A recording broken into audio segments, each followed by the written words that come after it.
What's up, everyone? This is Top Rope Nation presented by TopRopePress.com. I'm your host, Ryan Drosty, editor-in-chief of Top Rope Press, joined here by the man with the master plan himself, Kyle Ross, straight out of Cleveland, Ohio.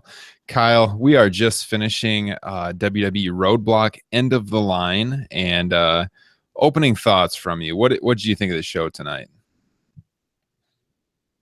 Kevin Dunn definitely watched the 2016 World Series on Fox. We were talking about a lot of crowd shots, a lot of crowd react. They kind of went overboard. You think of the guy they showed at WrestleMania 30 when the Undertaker's streak was broken, and they thought of that and they just like OD'd on that. It was like, how many crazy crowd reaction shots can we get tonight? I just think that production on TV is such a copycat business, and it's so, like baseball, it was ridiculous during the playoffs. I mean, obviously you watch the playoffs a good deal. I watch the playoffs a good deal.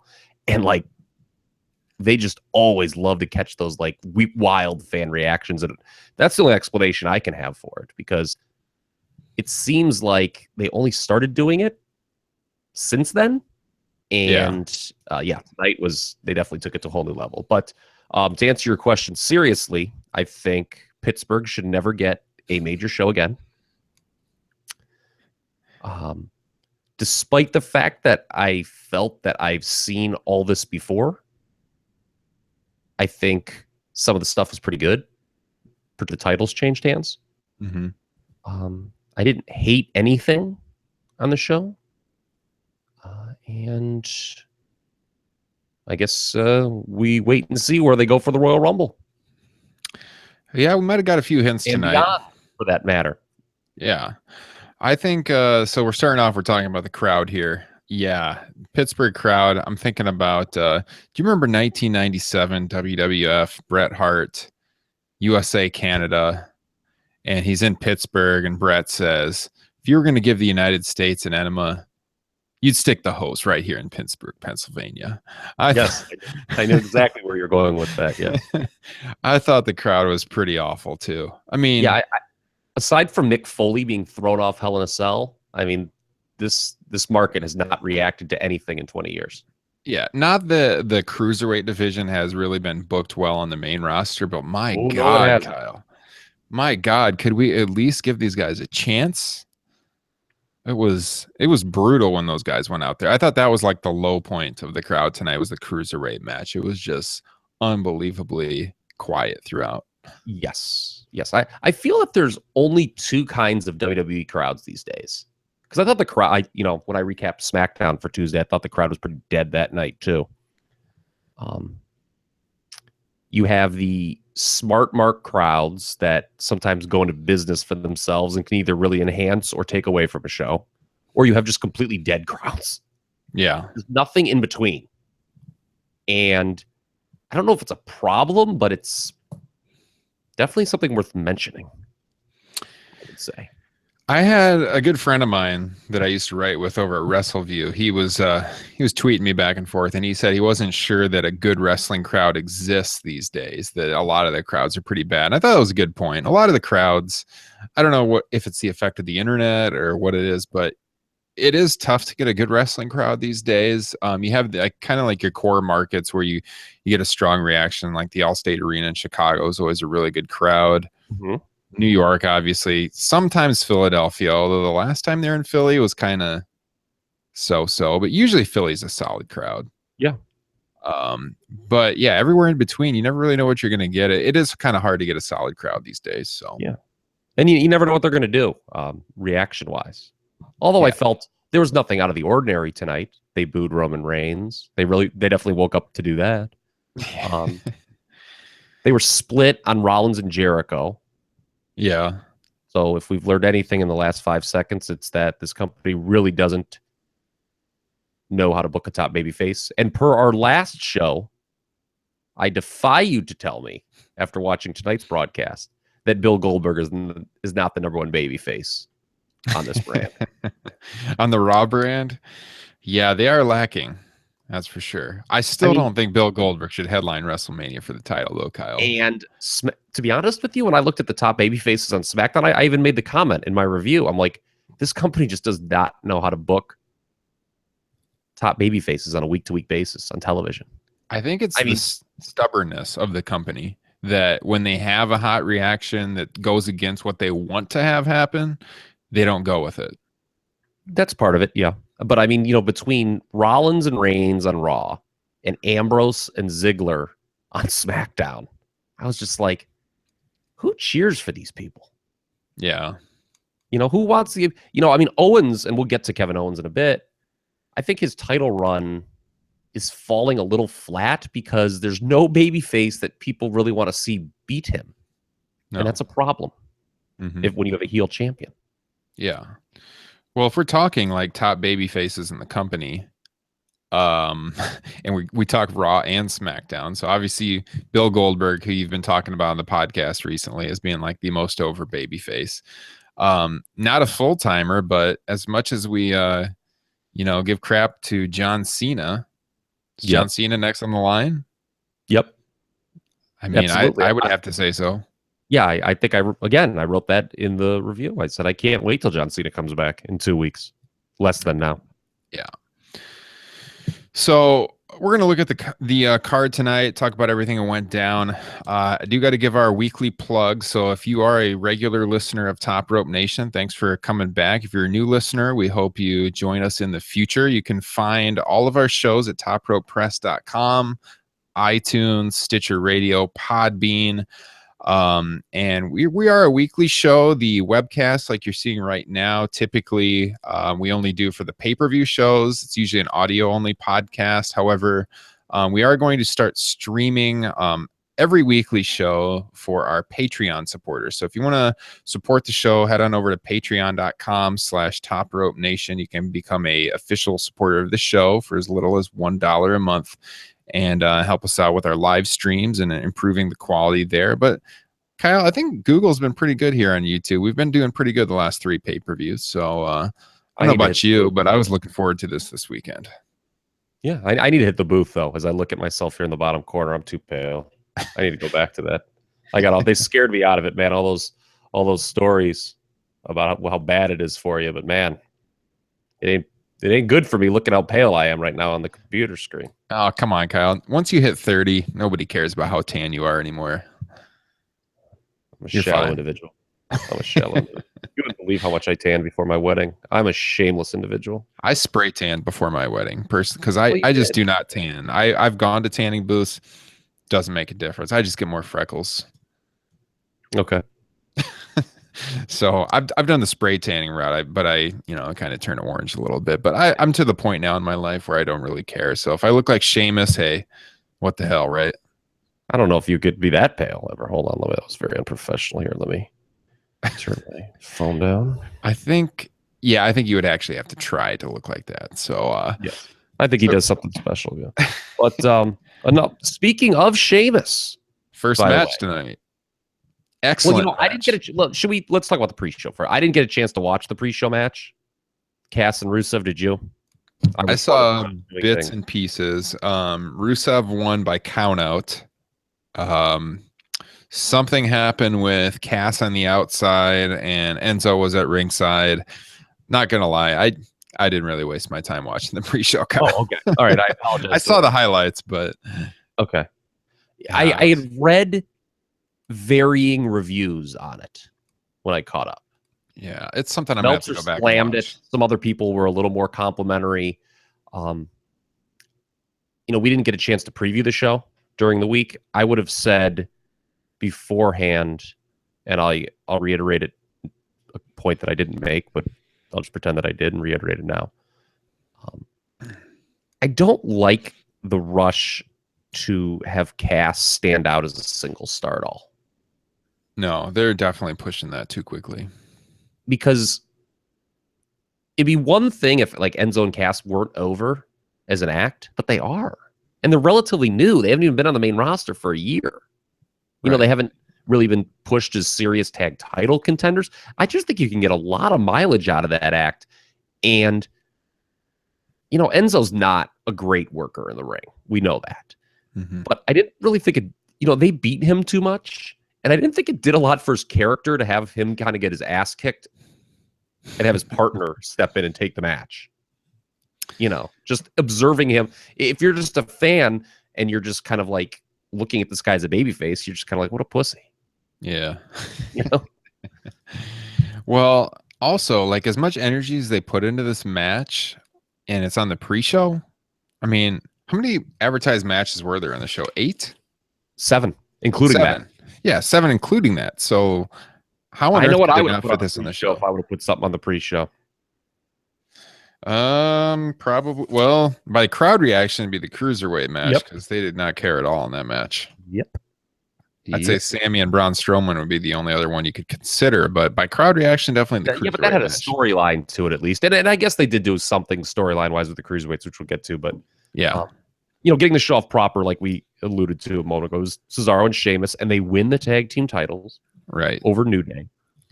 What do you think about New Day breaking the record last Monday? They established them pretty strong. They built the show around them, to be honest, and then just having them lose right after. We kind of thought that they would do this. Yeah. Have your thoughts?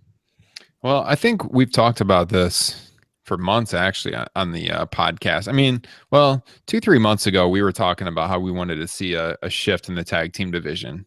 Sorely needed to kind of like freshen it up. And we thought Anderson and Gallows were going to win the belts for a few weeks. But then when it became clear that they were going to push New Day to beat Demolition's record, it's like the axe gotten stale. So like the minute they broke the record, I think it was pretty clear they were going to shift. And so it was a predictable finish tonight, I think. I mean, they didn't want Demolition, they're suing him in the concussion lawsuit right now. They didn't want these guys to hold the record. That's something WWE does, right? Well, I don't know. It's just because it's like old too. I think they were just kind of like, there's so much, they don't reference things that happened. What was it now? 1989 was what?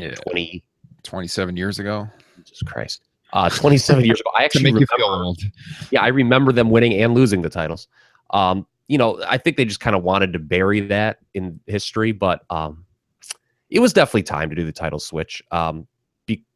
Because from Sheamus and Cesaro's perspective, if you didn't have them win here, you kind of ran the risk of them getting stale then already. And I think I referenced on the show, we had talked about this previously, to justify this whole thing with them teaming up, and it was real sloppy how they formed as a team with the whole best of 7 being a tie. No one liked it. It was kind of mocked universally. But to justify them being a team, they had to win the titles. Oh, yeah, no doubt. So, and I got to be honest with you, as sloppy as the formation of the team was in storyline, I really like them as a team a lot. I thought Cesaro obviously was outstanding in this match and was the total star. Yeah. And he's been, just looking great recently on a very consistent basis. And, I think Sheamus doesn't really get his due all the time. I mean, he's, obviously the inferior worker of the team, but doesn't mean he's terrible. Mm-hmm. Yeah, I had no problem with the finish, even though it was predictable. It was an excellent match. Awesome match. This is in the running with one other match, in my opinion, for best match of the show.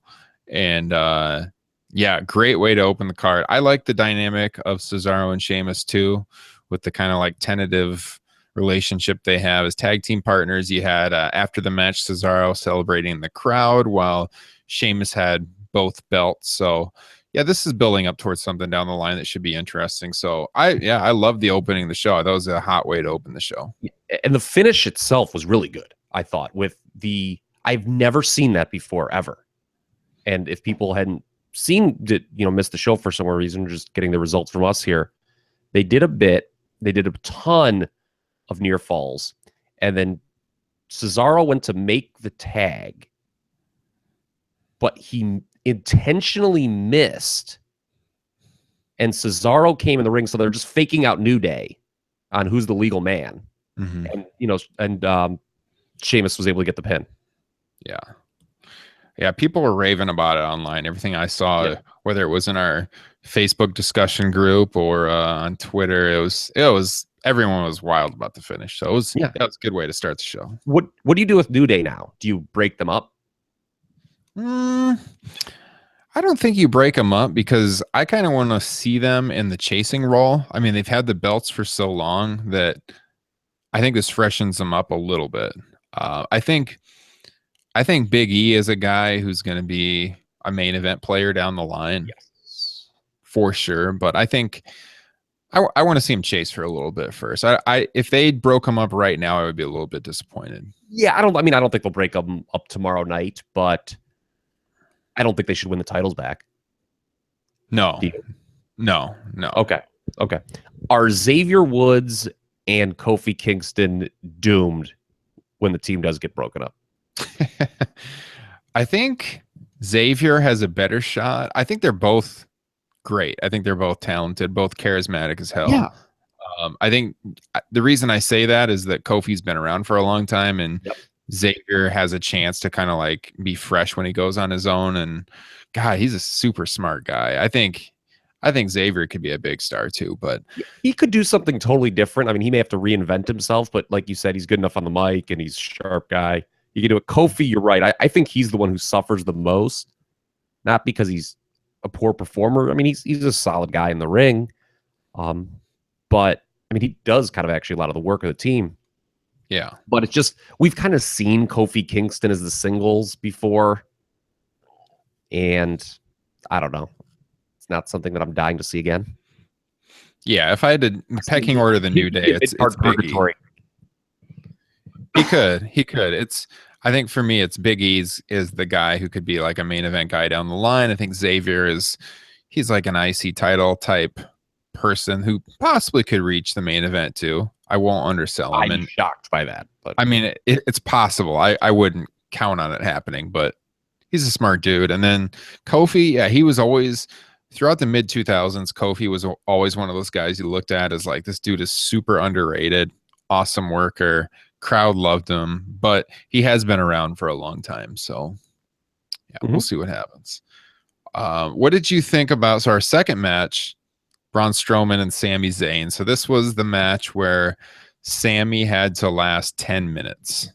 Yes. And Mick Foley got involved in our finish where he came out and he teased he was going to throw in the towel for Sami. It was kind of a really slow match. I think my comment at the beginning was like, if Strowman has to beat him in 10 minutes, shouldn't he be like a little more aggressive? He's kind of just walking around kind of lackadaisical. I know that's his character. But he was destroying Sami for the first several minutes of the match. What did you think overall on the match? I thought we'd get more here. Obviously, you kind of knew Sami would last the 10 minutes. Yeah, I'd really bury him if he didn't.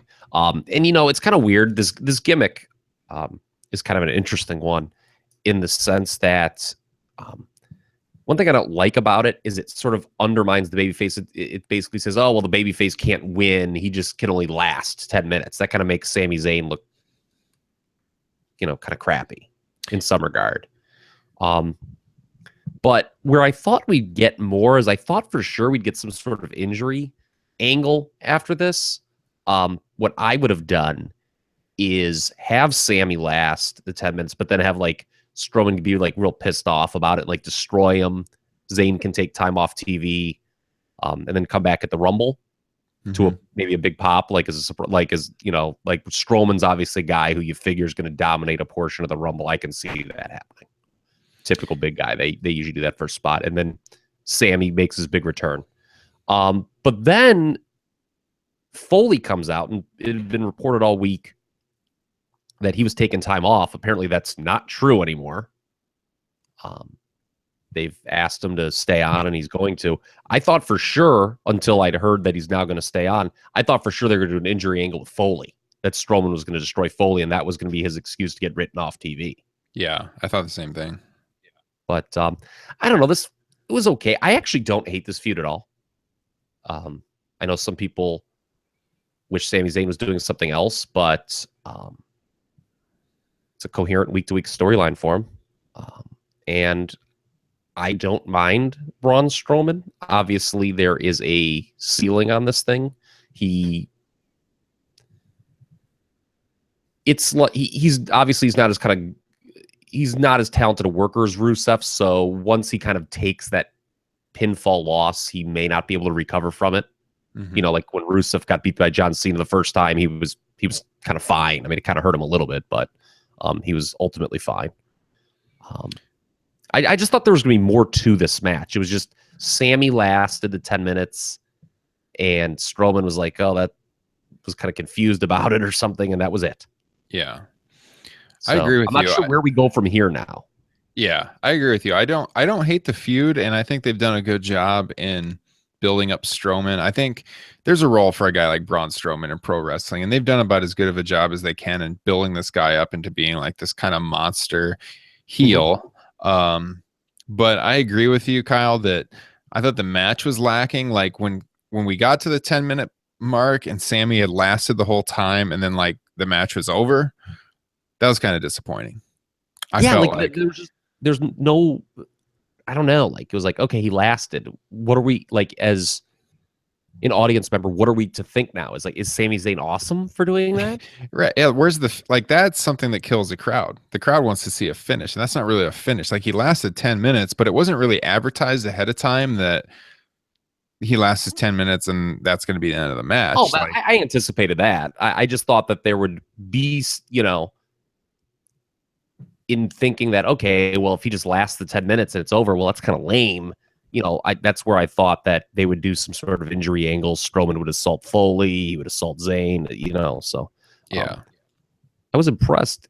Had they ever done this before, with the exception of the very forgotten Ted DiBiase Dustin Rhodes match on Superstars in 1990?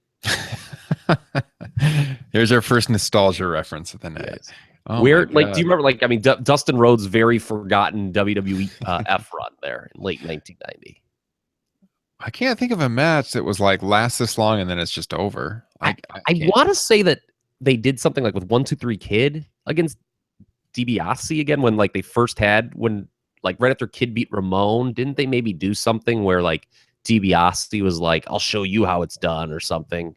And then, like, Kid stole his money. Does this sound familiar at all? Yeah. Even like 93 on Raw.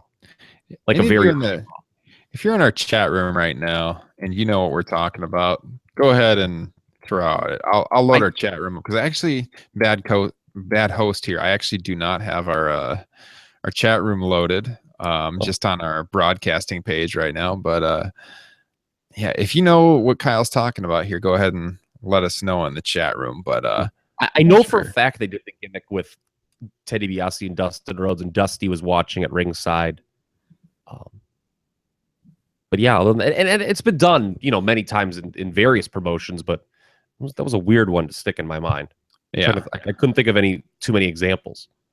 You want a nostalgia reference? Here's what went through my mind watching this match. Braun Strowman wrestles in the exact same outfit that Sergeant Slaughter wrestled in 1991. Exact same. Like I don't know exact. It's close. he's got the black like tank top on with the kind of camo pants. It's like the same outfit, man. Go back and watch it. Okay, I'll have to check that out. By the way, I wanted to make a comment too. So, like, anyone who's like, oh, Strowman, you know, I can't, you know, whatever, he's not a good wrestler or whatever. Man, if there is one thing that you should not complain about with modern WWE, it's the number of good workers in the company. It's at its all-time high. Oh, so yeah. there's absolutely a place for Braun Strowman. Like, I think it really helps him that he's so much different than everyone else on the show. Because I'm going to make this, I want to double back to this point when we get to the cruiserweights, because it's something that actually really hurts them, I think. Yeah. So, yeah, overall, I thought it was a disappointing finish, but yeah, the match was about what I expected, and yeah, I'm not disappointed in the feud. What's that? Where do they go from here? Like you're booking this feud. What do they do tomorrow night? I think you gotta for sure do a rematch with Sammy and Braun, and it's probably going to be some kind of gimmick match at the Rumble. I doubt they go from this to like a straight singles match. I don't know if they're gonna have time for them at the Rumble though, given that you'll have 2 title matches in the Rumble. I mean, they're not going to do a singles match at the Rumble. That's true. Yeah, they could blow it off before then. Well, or keep it. I just feel that with the whole thing, like the whole Foley part of the angle, like I think it would be cool to see Zayn get hurt and have that be on Foley's conscience. Mm-hmm. I think. Yeah. None of Yeah, it's I over do the like backbone. the interaction between Zayn and Foley. I thought that It's good. their promo on Raw last week was one of the best parts of the show. Personally, I'm I trying to liked remember it. Raw. Yeah, So it was pretty good. It was good. yeah, when Foley came out and The he Eva was Marie like thing. teasing him that he was trading him for Eva Marie, and wow, that kind of downgrades Eva Marie, doesn't it? Yes, yeah. I'm glad you picked that up. Yeah, I was excited. I was like, oh my god, Eva Marie's back. Hell yeah. God, if you go listen to our podcast from like what August, we're Maybe like the talking first one we did. yeah, early August, mid August, you'll hear me and Kyle talking about how the whole Eva Marie storyline was one of the best things on SmackDown, and then she went and got suspended. And now just does movies. Yeah. So, all right, let's talk about the third match. Chris Jericho, Seth Rollins. I don't know. I thought this was a solid match. I just didn't think it was anything special. I didn't think it was a bad match. I didn't think it was a great match. It wasn't something I would go back and watch again. It was like a textbook match, pretty good with a few good spots thrown in, but nothing like over the top. I thought it was kind of subpar. Like it's one of those things again because like everyone is just used to, I think praising certain workers. They're like, oh well, this can't fall below a certain level. I thought this was not particularly good. They didn't really have the crowd. Nor did anyone throughout the show. No, but I thought the crowd really, was pretty non-existent during this. There was some, let's go Rollins, let's go Jericho, stuff going on, but other than that, not really. Jericho lost clean, which he should have. I mean, Rollins, he really hadn't gotten a big clean win since turning babyface, so he needed to win here. Mm-hmm. We should point out that all the odds, by the way, were spot on for this show once again. So no real surprises, but they further didn't the odds have Reigns winning? I don't think so. I thought it was Kevin Owens. Maybe I'm mistaken. Yeah. Okay, I could be mistaken. I thought it was Kevin Owens. But they teased the Jericho Owens tension here. There just wasn't much to this match. Aren't they working some street fights on the loop? Yeah. On house shows. Yeah. This could have been they could have done a street fight here, I think. Yeah, it was a run of the mill normal match. It was there.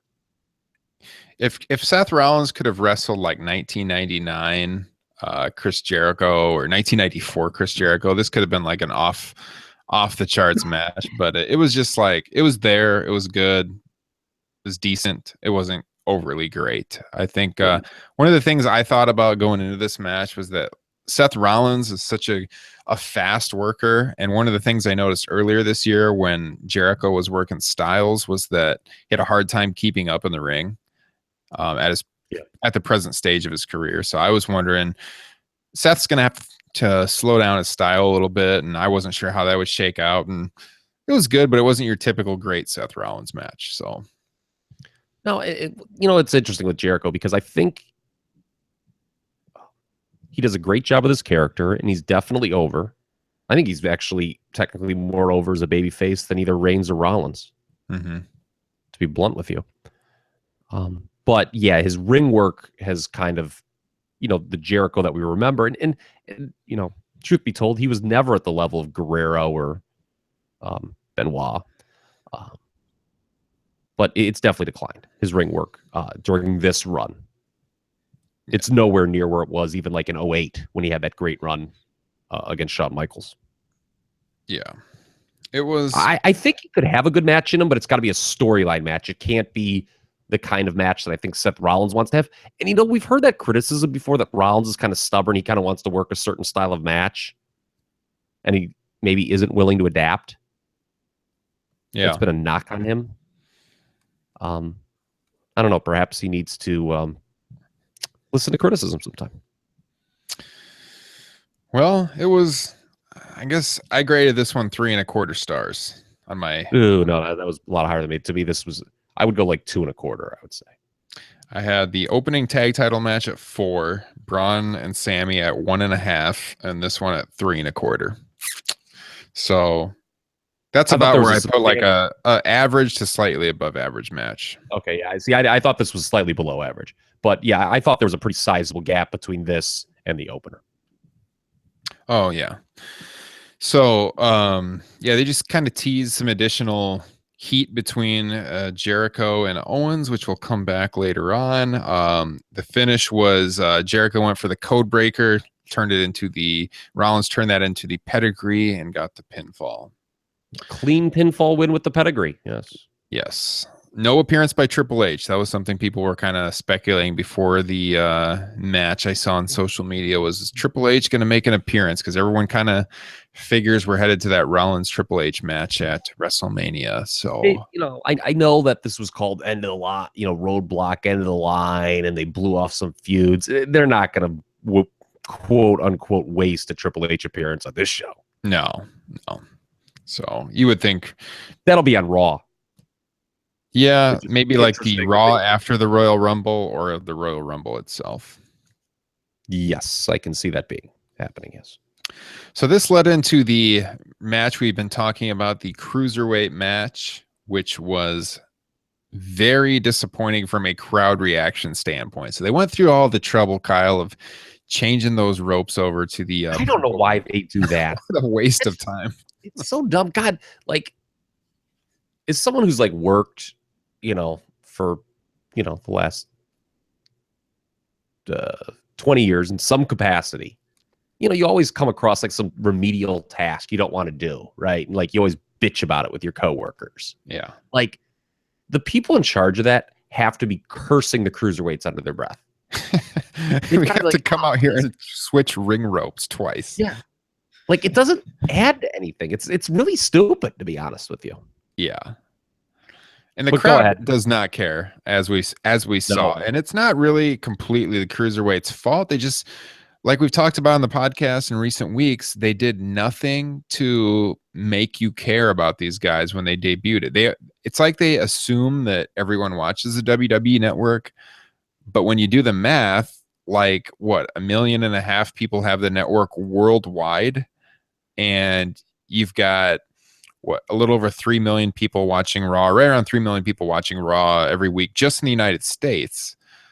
So not even close to half of those people watching Raw have the network. So they're not going to be familiar with like the guys from the Cruiserweight Classic. So you got to introduce these guys. And for a company that does such an awesome job at making video packages, like if you saw the video package introducing the pay-per-view tonight, it was awesome. As a history guy, I love the Fort Pitt reference, by the way. These guys do an awesome job with their video packages, and they did practically nothing to make you care about the Cruiserweights. They just kind of debuted them, and they're just there. The crowd doesn't care. It was... Oh, another problem here, Kyle, is that the way they work the matches, it's nothing like the Cruiserweight Classic. Right? Like the minute they brought them up to the main roster, it was like WWE style all the way, kind of like dumbed down, slowed them down. You can tell that they're told to work a slower style on the main roster. Okay. It's really weird with the video packages. I'm glad you brought that up because it almost seems like they're afraid to do a lot of video packages on Raw. Like I think there's this organizational fear that people are going to change the channel during that.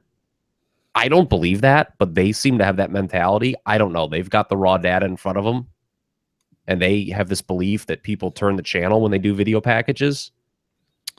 Yeah, that seems to be nonsense to me, considering they'll show the same replay 2 and 3 times on Raw. Yeah, exactly. I mean, I don't know. To me, wrestling's always been a hype game, and I want to be hyped to watch something. Yeah. And, in some regards, that's lacking. But I'm going to be the Grinch here who stole the Cruiserweight Christmas. Right. I think the Cruiserweight division has been absolutely 172% atrocious since debuting on Raw. Awful. Like, to the point that I don't care. And if it went away from Raw tomorrow and was relegated to 205 Live, I wouldn't even bitch or moan about it. I just there's a lot of problems. You've brought up some problems. I think TJ Perkins was the wrong guy to be the first champion. I mean, you want to talk about hear a pin drop. When that video game entrance kicks on, man, you can hear a pin drop every time. It's like I feel bad for the guy coming out. Yeah. And then he like dabs, which is like really awful. That is the stupidest. Oh my God. Get rid of it immediately. I hate it's like I just get off my and it's lawn. funny, people are like, oh, well, you're just, it's easy to say that now. I'll bring something up. And we weren't doing the podcast back at this point, but if we were, I would have said this. Do you remember like TJ Perkins beat Rich Swann? I think it was the quarterfinals. He beat him in the Cruiserweight Classic. I'm almost positive it was. And people didn't like that decision live in the building when they had that. There was that was like one of the first sort of like pseudo booing we got from Full Sail during that tournament. They're like, ooh, I kind of would have rather seen Rich Swann win here. I just think TJ was the wrong guy to have win the tournament. I think Brian Kendrick was absolutely the wrong guy to be the first contender. Yeah, that's for sure. You have now switched a title that is still relatively brand new twice in a relatively short time. I have a feeling that it will be switched a third time to Neville, who we'll talk about in a minute. So, and then as you pointed out, they've kind of handcuffed the style. Yeah. You're looking at guys do moves that you see in all the other matches up and down the card, and the success of the cruiserweight division it's never succeeded in WWF, but when it was at its apex in WCW in this country, and granted that was a very bizarre roster because you had the cruiserweights and then you had like all these old timers. So the matches were totally different. You had like Hulk Hogan and Roddy Piper on top and Ray Jr. and Dean Malenko opening things. It's just the cruiserweights don't really serve kind of any purpose right now. That they don't give me anything that I'm not already getting. Like there's hot moves in every match, basically. Yeah. So unless if you're going to let these take the handcuffs off and let these guys do stuff that you don't see in the other matches, then I'm just going to be blunt with you. There's no point to having a cruiserweight division. I thought like the biggest way you could tell that they're handcuffing their style, like here's the perfect example. So like at some point during the match tonight, I think it was Swan, he did like a splash where it was like off the apron onto him. Like he was just standing next to him and he splashed him rather than like coming off the top rope. And it's like all the high flying is gone from the division. It's like they're working on the mat most of the time. And this is, if you want the cruiserweight division to succeed, it has to be actually different from what you see the rest of the show. And they're doing that visually with the ring rope change that nobody cares about. All it does is signal to people time to piss, time to get that beer. That's what it is. Yeah.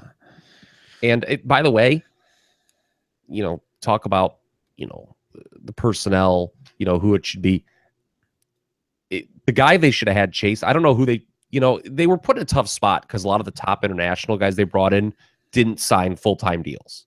So they had to pick somebody else. And I guess TJP served that. But the guy who should have been chasing this title, in my opinion, Cedric Alexander. Yeah. Not used enough at all. I'd rather see, I want to see him chasing the title, not, fighting off Alicia Fox or whatever the hell they're doing with him. Yeah. Cedric was that's a storyline, by the way, that is not going to win storyline of the year. Cedric was clearly one of the big stars in the cruiserweight tournament. If I'm looking at that tournament and I'm making like the guys I would push, TJP would be down the list a few spots. We talked about on the podcast at the time. Kendrick, wrong choice. Old name, been around the company before. He's a good hand to have in the ring to teach the guys and kind of like bridge the gap. But yeah, Cedric Alexander is like him and Rich Swann are the stars to me. I like Jack Gallagher a lot.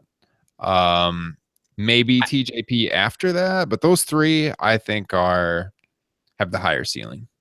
By the way, Gallagher, I think needs to be a heel and just rip off Lord Steven Regal. Why not? I don't want. I think they need to guard against him being what I'll refer to as a niche babyface. I think they need to be careful about that because I think that character would work really, really well as a heel. Basically, just doing a cruiserweight version of Steve Regal. Yeah. Yeah. So, Galler's awesome. Alexander's awesome. I think Swan's the best though. When I went to NXT show a couple months ago, Swan was one of the most over people on the roster. He got a reaction on par with Nakamura at the show I was at. Okay. The guy has everything. Like, he's charismatic as hell. Really good worker. He's everything they should want. He's got a good backstory. Yeah. So I wasn't surprised he won. That was a correct call. Yeah, but there's not enough depth to him yet. Like, basically all we've been told is, well, this is Rich Swann and he just likes to have fun, you know? Yeah. It's like, well, what does that mean? So we should talk about the big story here because the match was just very nondescript.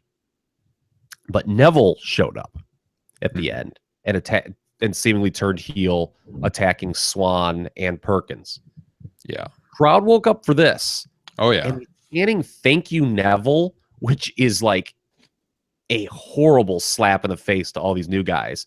And it brings up a point that, you know, rather than just bringing up all these new guys at once and having them wrestle each other on Raw, I thought whoever the first champion was, whether it's Perkins or somebody else, should have beaten established WWE guys like a Neville, like a Sin Cara, like a Kalisto. That's the best way to establish the title, because otherwise it's just the jobber weight title. It's like, oh, it's just these guys we've never heard of or wrestling for it. If you have the new champion come on, first match on Raw, beats a guy people have seen before, that's the way to do it, man.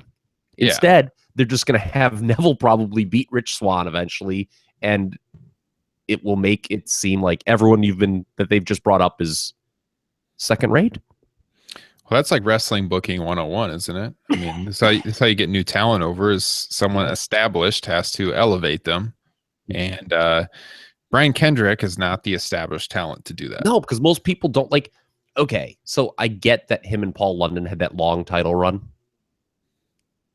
but like nobody cares about that. Like if you were to list like the 50, like they had like one of the longest runs ever, but if you're to list like the top 30 WWE Tag Team Championship runs of all time, is that run even on the list? No. Like, no, it was It was like during like a low point of SmackDown. Yeah. So, with Neville as a heel, your thoughts on that?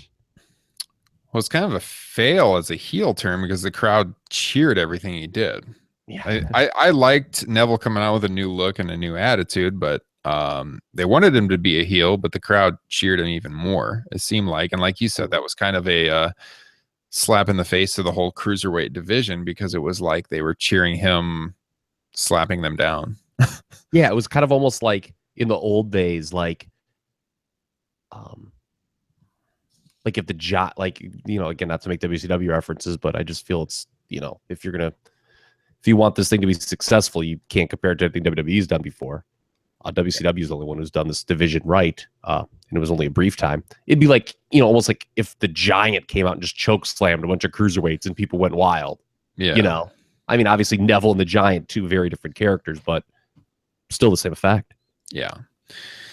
So I had this match below Rollins Jericho. Personally, I didn't think it was as good. The finish, I did like the finish with Neville, but overall, not a great match. I was looking for more out of these three, but they were kind of handcuffed by the style, I think. So that leads into our women's title match, the Iron Man match, which why did they not rename this the Iron Woman match? It's kind of awkward. Every time I talked about this, the Iron Man match with the two women. Sasha and Charlotte, they build this as like the last match for these two, which we all know it won't be. But this was a solid match. Really good match. I think it was better than solid. Yeah, it was really, I had this as 4 stars, right on par with the tag title match. I thought this was better. This was definitely match of the night for me. Yeah, I had them in both at the same grade. If I had to pick, I would go with this one though. Yeah. This was really good. I don't know if it was the best match they've had. Yeah, There was a few botch spots in it, but overall it was good. I still think the first one they did, the first change they did on Raw, the first night of after the brand split, like the first week, I should say, after the draft. Yeah, I think that might have been the best one of the 6 title changes now they've done. Yeah. But what do you think about the Iron Man match format here? It was interesting. There were no falls for like 20 minutes, and then they went kind of bang, bang, bang. Banks was up 2-1, and then they do, as time was running out, Charlotte got Sasha to tap to the figure 4.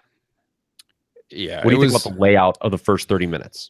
I thought it started slow. I thought the last half of the first 30 minutes was really good. When you're talking about a 30-minute match, it's a little bit ridiculous to talk about how they trained so much to wrestle a 30-minute match. It's not really that long of a match in the first place. Yeah, because you figure if they didn't do this gimmick, they're probably going 20 anyway. Yeah. What do you think about a 30-minute Iron Man match? It's like, oh, God, Sasha worked so much on her conditioning for the 30-minute match. I mean, I'll give them kudos for getting over the gimmick, but what do you think? Because, like, that's my thing with, like, a 30-minute Iron Man match. It's like they're going to go 20 anyway. Yeah. So it's not like it's not that much more. I always would be, like, in favor, in just as a way to get the gimmick over, doing a quick fall. Mm-hmm. And then being like, well, it's not over. It's not over. But, because it just kind of, you're right. It kind of seemed like they were just working a normal match that was going a little bit longer. And then they kicked in to do the falls. Yeah. Well, I should point out, Kyle, I'm kind of an expert on Iron Man matches. Oh, you are?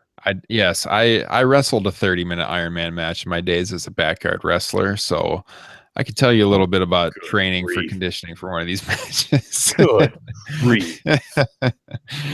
No, I thought the last half was solid, and I did think the finish before they went to overtime was like a little bit of a stretch. So like Sasha, she was in the submission hold for like the last minute of regulation. Yeah.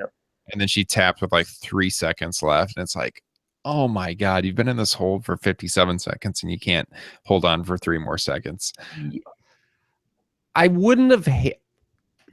The problem was, and they had her tap twice. I don't know if I liked her tapping twice. Yeah. As a baby face. Mm-hmm.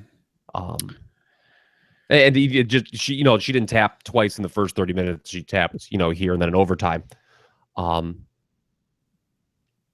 Didn't they do in Iron Man once? It was Lesnar and Angle, right? Where Lesnar didn't tap. Like Angle had him in the ankle. It was basically like Lesnar, and that was weird because Lesnar was the heel. Yeah. Lesnar was the heel who held on to win that match. That's interesting. Yeah, it was on SmackDown, I think. Yes. Yeah. September 03. Yeah. But yeah, they went to overtime. I was thinking they were going to do a draw. Did you think they were just going to go to a draw? No, because historical precedent. Everything about it was like WrestleMania 12. The end of the match where Shawn was in the sharpshooter and didn't tap, and then they went to overtime. I thought you have to go to overtime, although they probably feel their audience doesn't remember 20 years ago, so they could have called it a draw. But me as a longtime fan, I'm thinking, obviously this is going to overtime. This is a company that you remember, I may remind you, that did a best of 7 series that ended in a draw. That's true. So like when it didn't go on last, I was like, oh man, I could see this being a draw. But it was not. They did go to overtime, and Charlotte won the title back, keeping her perfect pay-per-view record intact in singles matches, getting Sasha to tap out to the figure 8. It was pretty dramatic. Blood. I don't know if it was her nose or her mouth where that blood came from, but it was a good amount of blood. I was trying to figure that out. I think it was her nose. I haven't checked in on any sources here after the show yet because we pretty much went right live with the podcast here, but it looked to me like it was coming from her nose. I think she might have had a broken nose. It added. it added to the drama. Absolutely. Yeah. Um, So yeah, it was a but hot two finish. tap outs for the baby face. I would have liked to see maybe they do something where she passes out from the pain or something and gets pinned. I don't know. Yeah. I will say this: Charlotte is outstanding. Charlotte is very good. I mean, Very, she very good. really, really good as a woman. You know, she hasn't had. She's not always great on a match by match basis, but God, when she's on, I mean, she just really carries herself as a star. And I'm not surprised that she went over because they had teased that Bailey program and then kind of surprised us by going to this. So I would imagine that it's Charlotte Bailey's your next title program, and then Sasha probably works with Nia Jax, I imagine. Yeah, so that was my only qualm with the match is that I personally, like, if I'm booking, I'm going Sasha turning her heel gradually in the next couple of months and Sasha Bailey at WrestleMania. They could still do that. They still could, especially if they push Charlotte Bailey pretty quickly. But I don't know. I feel like the women's belt's been hot shotted too much recently. A lot of title switches, and I'm not a big fan of that. Well, it's okay because it's been the same two people. Like, it'd be one thing if it was like a ton of people, like, because then it doesn't mean anything. But it's just like, it's two people, two rivals trading it back and forth. And to me, though, that's even less reason to do it. when it's I don't know. I guess the way they look at it, they got a 3-hour TV show. They got a brand pay-per-view every month. So it's just a way to, I guess, keep intrigue going. I think overall this feud was very good. Should this match have gone on last?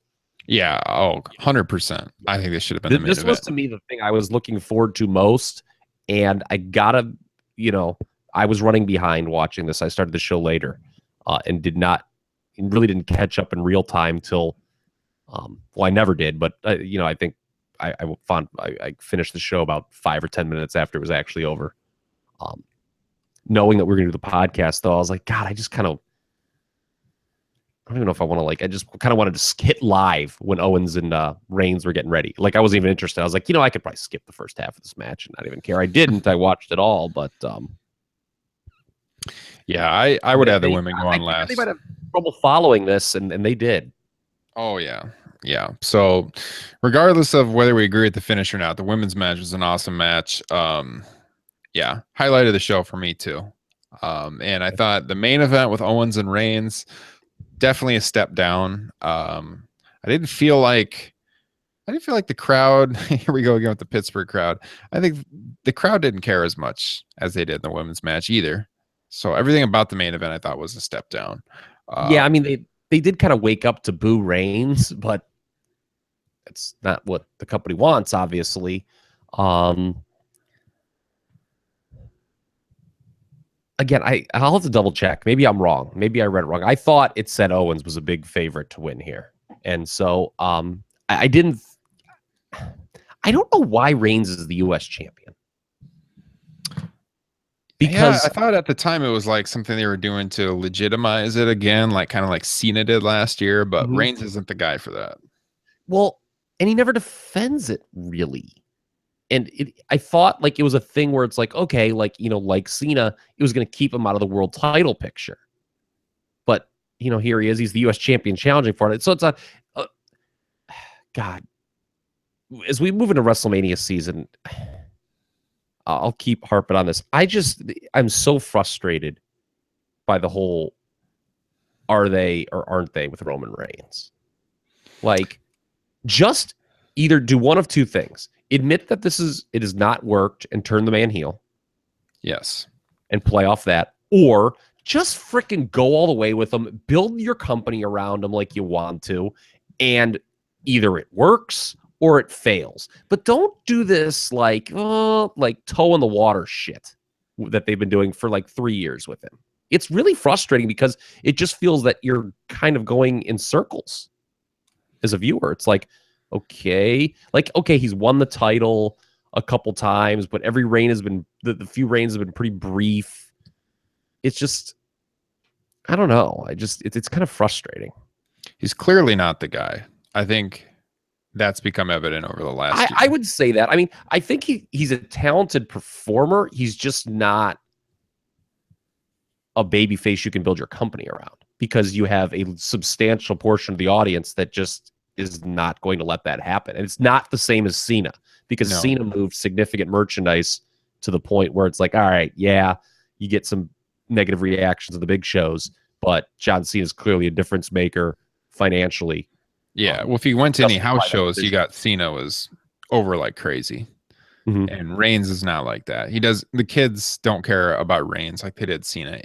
Here's a question for you. So if you're thinking of guys to build this company around in the coming years, like how far down the totem pole does Roman Reigns rank? Because I can think of several guys that would be ahead of him. I don't I'm know. The one weakness of this company right now is at the top. Yeah. I don't see, like, I hate if there's one thing that just sends me into just a fury, it's next Hogan, next Austin, next Rock. Like you can't do that inorganically. You can't. But as far as like the top stars in the company, there's a reason they keep, I don't know, it's chicken and the egg with the part-timers. Why do they bring them back? Well, they kind of do such a lousy job with their full-timers, but at the same time, you got to wonder, it's like, well, are the full-timers just not ready for that, or for that role? Like, I don't know who you can, quote unquote, build this company around right now. I don't know if there is someone. Well, yeah. If I'm looking at the people though, like on the roster, whether it's NXT or the main roster, that would be better choices than Roman Reigns, there's many of them. We're talking Nakamura, AJ Styles. I think Rollins even is a better choice.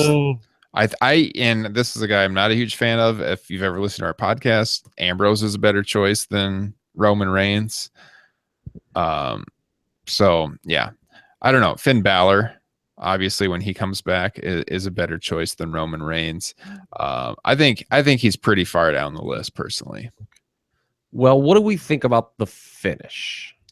It's kind of weak. Okay. They had Chris Jericho come out, and they teased, and you could see where it was coming. You knew he was going to, quote, turn on Owens when he kept like doing that. What will I do? He looked at Reigns, he looked at Owens, but the ref just DQ'd Owens immediately. Yeah, for it, and I'm thinking to myself, what a flat way to do this baby face turn. But yeah, it was pretty horrible. But it turned out to be a ruse, and that kind of made me laugh when Owens was looking at Jericho, like, what did you just do that for? And then Jericho's like, haha, you retained the title. And then they hugged. I kind of laughed at that point. And then that led to a brawl with Rollins coming back out. And it was Rollins and Reigns. I guess, like, are they just over their past issues? I don't know. But they're teaming up now against Owens and Jericho. And then that was the end of the show. Yeah, I thought it was a flat finish. I thought, immediately when Jericho came out, he gave the code breaker to Owens. So I'm thinking, all right, here we go, Royal Rumble. They're going to do the match. And then, but I think we're still with this slow build where they're kind of working their way up to the Jericho Owens match. I'm not sure it is going to happen at the Rumble. We'll see. No, I don't think it's going to. I think it's going to be a WrestleMania match, but not for the title. Which is too bad, because I kind of want it to be a title match. Yeah, I do too. I'd like to see that be a title program. I don't think it's a Mania title program, but I'd like to see it be a title match on a show. I could see them doing Owens and Reigns again at the Rumble, because I don't think Reigns is going to win the Rumble. And, they've got another bunch of others with Goldberg and John Cena in that thing. Reigns doesn't really fit. It'd be almost overkill. No one would care. Well, they seem to be setting up a tag match with. Yes, I mean, I would imagine we'll get a number of those on Raw in the coming weeks. That's what I was going to say. It wouldn't be at the Rumble because those guys are going to be involved in the Rumble match. But yeah, I don't know. I do like the slow build because it's old school, and we're eventually going to get the Jericho Owens match. also would like to see it be for the title. I don't know that it's going to be. It could be one of those things where Jericho costs Owens the title and then we get the match. So Mm-hmm. yeah, we'll see Where what are happens. we at with Kevin Owens' championship run? In the sense of like, is it going well? Evaluate it. Just like, has it been effective? Is it good? I mean, do you want it to continue? I would keep the belt on him until WrestleMania. I don't think the title run though has been overly successful. Yeah. I Why think I just don't think I don't know. I don't think he's worked the best programs that he could. Like yes. Owens working Reigns it's just they're still force feeding Roman Reigns. Nobody cares. And the Owens Rollins program was really bad. Yeah, the story there wasn't up to par. So yeah, I mean, I think I said it at the top where he's working against baby faces people don't want to see succeed, and that's not good when you have a heel champion. Yeah. So it just kind of makes it seem like no one I don't know. The Owens Jericho interplay has been the highlight of the title reign. Oh yeah, and his Owens backstage promos with whichever interviewer is doing the questioning. But the matches themselves on pay-per-view have not been great. I really, really think they erred with not doing him and Sami Zayn at Hell in the Cell. Mm-hmm. Well, I think they've erred with Sami Zayn entirely since he's come back from his injury. Yeah, I mean, I really think that Owens winning the title and Zayn having that win over him earlier in the year, they really could have gotten some mileage out of that, but they just kind of blew it off real quick on a Raw. That was a mistake.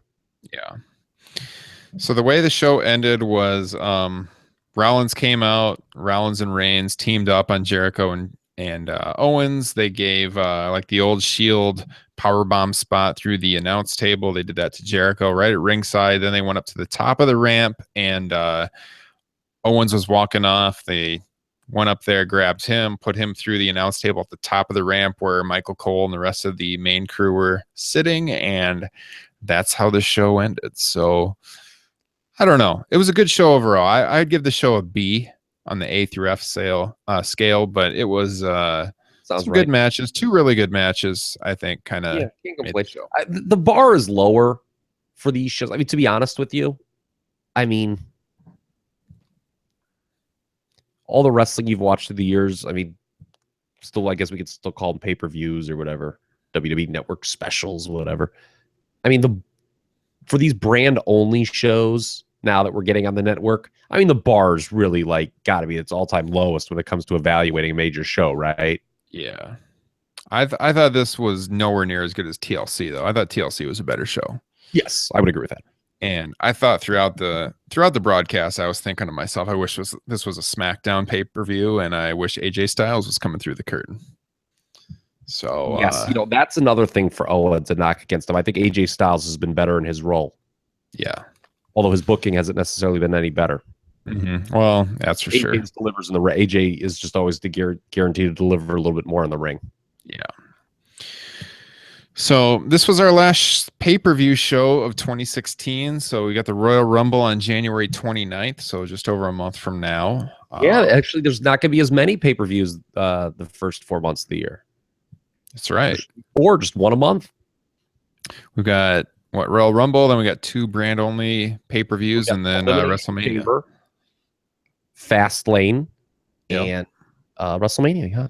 Which you will be at, Kyle, so you'll be able to give us a live perspective. Yes.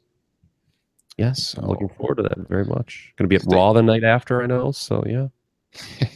If only I could get down there to Florida, we could do a live broadcast in the same room, Kyle. Wow. There we go. I'll see how that goes over with the wife. Yes. But yeah, I love the Royal Rumble. So, and I would say that right now they're in the longest cold streak the Royal Rumble has ever seen in its history. There hasn't been a good Rumble in years. Oh God, that's true. It's been a while. Like it had some furious crowds in recent history. Yeah, I mean it's been. Some people liked last year's. I thought last year sucked. Sucked is a hard word. I just thought that the story they told was not good. Unless if the story they wanted to tell is we are killing any and all momentum Roman Reigns had coming into the show. And completely baby-facing Triple H. Yeah. It's I don't know. My favorite Rumbles of all time are 04 and 92. So yes, I would say those most two people are the say that. 07 and 08 would be my 3 and 4. Yeah. Those were fun. 07 had the best closing sequence ever with Michael's Taker, and then 08 had the best surprise with Cena. Yeah. Well, we'll see what they got on tap. Raw tomorrow night should be interesting. We should get some clues as far as where they're going, maybe in the coming weeks. So check that out. So with that being said, I think we're going to sign off for the night. So thank you guys all for joining us for the Top Rope Nation live broadcast looking at Roadblock tonight. You can check all our shows out on topropepress.com. Go on to iTunes, search Top Rope Nation, click that subscribe button, leave us a rating. That would help out the show. We appreciate it. Takes a couple seconds of your time. And we will be back at you later this week with another podcast. So until then, we will catch you next time. Thanks. See you.